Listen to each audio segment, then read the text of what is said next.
Hi, lovelies. Now, as a therapist, on the intake forms that we have people fill out, one of the questions is about what are your spiritual beliefs? Do you have any practices that are important in your life? And what I notice over and over again is how people, they conflate, they make religion and spirituality the same thing.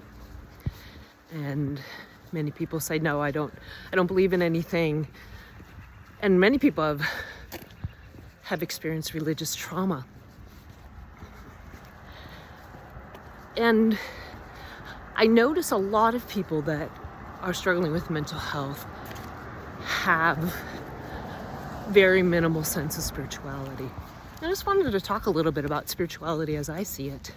I think it has its own definition for all of us. But I see it as the connection we all have, the innate connection we all have to the all that is. The all that is. And the all that is the universe, this earth, everybody in it, all the beings, everything that is alive, everything that maybe is alive that we don't even see as alive. And if we don't feel like we have a connection to that,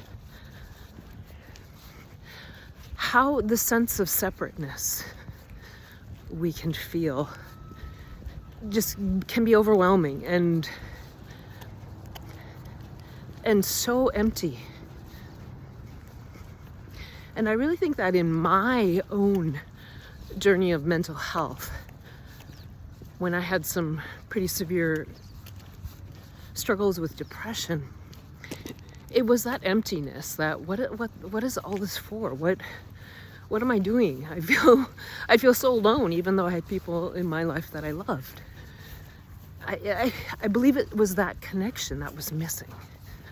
I was raised in a religion, and I kept trying to find it in that religion and going back to it, but it just did not. That felt really empty. And so when I started questioning everything and exploring other ways of thinking, that's when I discovered A Course in Miracles. And The Course in Miracles is psychotherapy for the soul, for your mind. Because it challenges our thoughts. And people believing thoughts that are not helpful is where many of us struggle with our mental health. And this morning I was doing a Course in Miracles lesson, and the lesson was the power of decision is mine. The power of decision is mine. And this follows up a lesson from a couple days ago, which is heaven is a choice I must make. And I encourage you not to go to the, old man in the sky heaven that we've been maybe taught since we were little, but what is your idea of heaven? What is heaven on earth? What could that look like? How would you think? How would you move through your day if you chose heaven?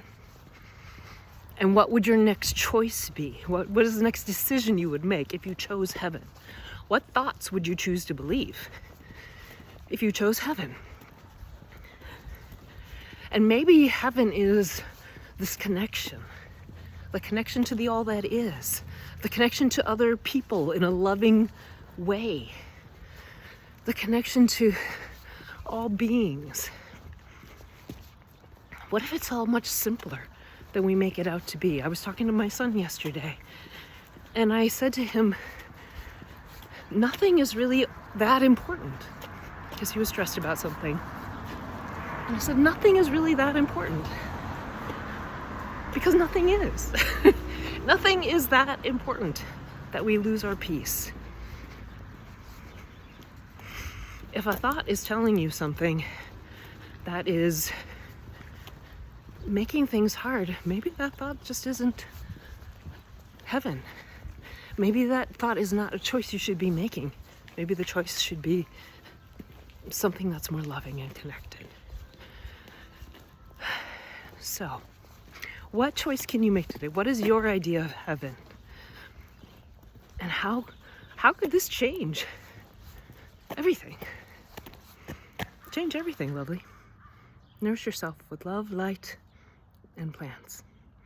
Be well.